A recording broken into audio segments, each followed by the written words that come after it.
hours of showbiz trivia, let's play Sang Tanong, Sang Sabog! At ang alay natin ang nag-iisang Jusa, Joy Barcomo!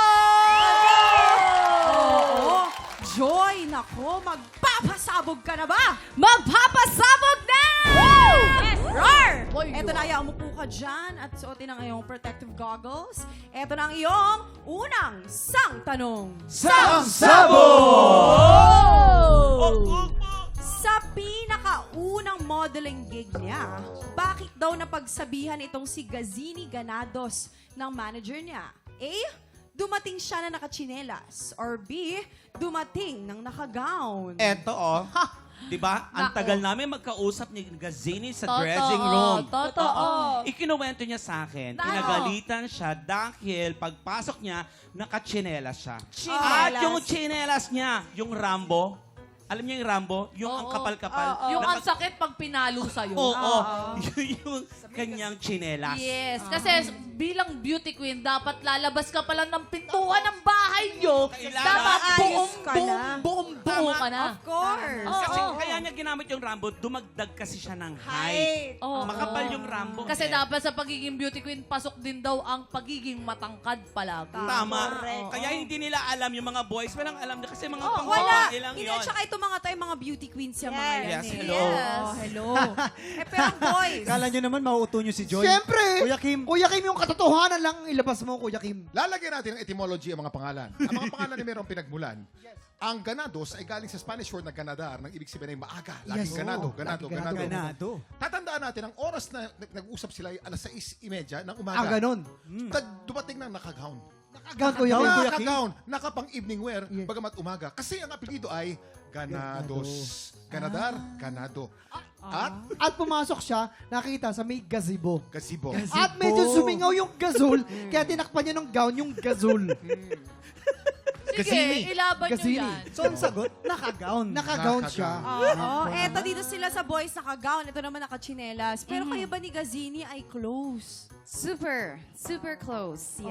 Oo. Kaibigan natin si Gazini and we're supporting her sa Napakabait niyan talaga. Oo, All-Stars. good luck, Gazini. Yes, good luck, Uy, gumes siya dito nung isang araw. Ang ganda Sobrang ganda, di ba kuya? At sobrang sexy. Ready na. Sobra. Yes. Pero ano yung sagot nila kanina? Nakachinelas? Nakachinelas. Ang alam mo, nakachinelas ngayon, magandang tignan yung paa ni Hailey.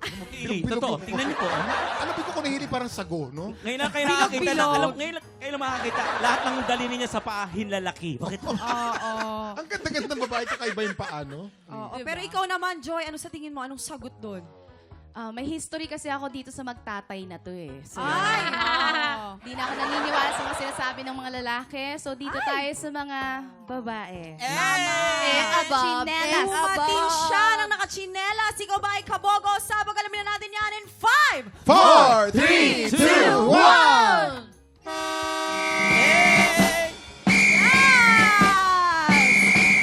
Perfect! Pero naman kasi kung ganun din ang itsura mo, di ba? Kahit anong suotin mo lang din, perfect ka Kasi na. mga beauty queen talaga nagchichinelas Oo. para Pero kasi wala daw siyang idea dahil first time niya, sinabihan siya next time, dapat naka-shoes man lang siya. Pero good luck, Gazini, sa iyong journey. We're supporting you. Yes, good luck! Ito na ang iyong Joy. Ito na ang iyong pangalawang Sang Tanong! Sang Sabog!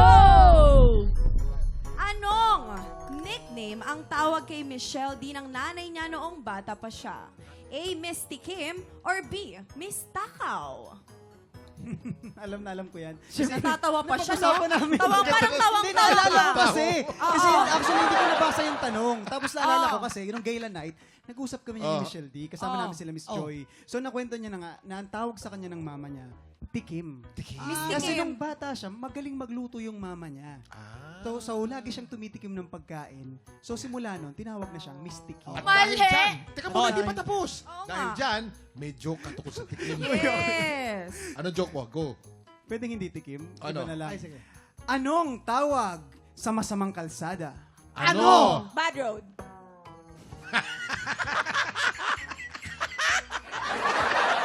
Mainang basag. Mainang basag. Ang galing nun! Ibig sabihin, good mali talaga. ang sagot nyo. Oo. Dahil ang tamang sagot ay Miss Takaw. Takaw. Kasi kung hindi nyo po po alam, si Michelle Di po dati ay talagang Chubby. medyo chubby-chubby. Chubby-chubby siya. Oo, kaya ang naging motivation niya para pumayat ay yung pagsali niya ng pagiging beauty queen. Yes, tapos, alam mo, hindi talaga siya namimigay ng pagkain. Oo, kinakain Matakaw niya. talaga siya. Halimbawa, paghihingi, no, mami, aka lang to, no, ganon. O kahit may budget Matakaw. naman sila, nagsha-sharon yan. Hindi, Yes. parang may sasabihin si Hailey. Hailey, Ano, Hailey, yung sabi mo? sasabihin? Padrud? Badrud. Mahilig ka talaga sa... Bakit parang nalungkot si Allen? Oo, ang sagot nyo ay Miss Takaw. Miss Takaw, Miss Tikim. Anong sagot mo, Joy? I believe Miss Takaw. Miss Takaw ang iyong sagot. Ito ba ay kabogo? Sabog, alamin natin yan in 5, 5, 4, 3, 2, 1. Ayan, naniniwala ka sa kanila eh. Ayun na, Joy! Sorry, Miss Jusa. Parang imamasa na yung mukha ko, Yun na nga. papandisal lang. Ayan. Pasensya na, Mars. Pero ito na Ayun, nga. kasi maniwala, Joy. Dinagdagan niyo pa talaga. Pasensya na, friend. Ito na ang iyong huling sang tanong. Sabog! Noong bata pa si Megan Young, anong bagay ang talagang pinag-iipunan niya para mabili? A. Fashion magazine or B. Mga CD ng paborito niyang banda? Fashion magazine. Fashion magazine niya, wala Yes. nang kahit anong Wala na. explanation. Kailangan Tama. namin magbabdali. Kailangan, ang sagot namin Ay, ay, fashion magazine. period. Kayo? CD. Siyempre, Kuya Kim. Ang munting princess. Wala nang paliwanag. Oo, CD. CD. Ang munting prinsipe. Yun yung paborito. Sedi yun, Mali Sedi. ang mga sagutan. Joy, anong sagot mo? Kahit ano yatang mangyari, okay na ako. May mangyayari pa ba sa akin? Baka luminis pa. Oo.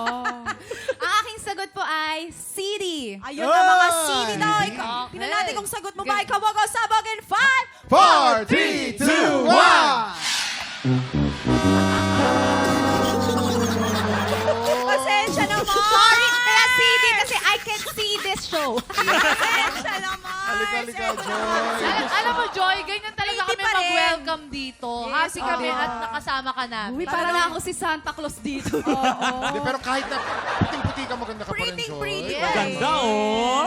Kaya nga, Jusa, di ba? Kamusta ang experience? Uy, thank you, Lord. maraming salamat po. At ito, major lesson to para sa akin, no? May Which is? pagkasinungaling ho yung mga narito.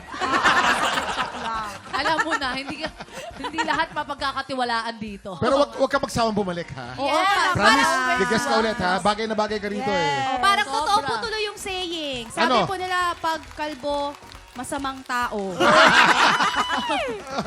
Maraming salamat sa pakikipagkulitan sa amin ngayong umaga, Joy. Thank you, ha? Up next, muling sasabak sa laban ng kampiyon na si Jovi Joven. Ay, nako. Uy, kahapon guys, saka 20,000 pesos. Ang galing talaga ni Sa Joy. tingin mo, Joy, mananalo kaya ulit si Jovi Joven o hindi? Feeling ko mananalo po siya. Yes. Saan siya mananalo? Tutok lang! Sa laban ng Tanghalan ng buhay. kampiyon na sa pagbabalik ng TikTok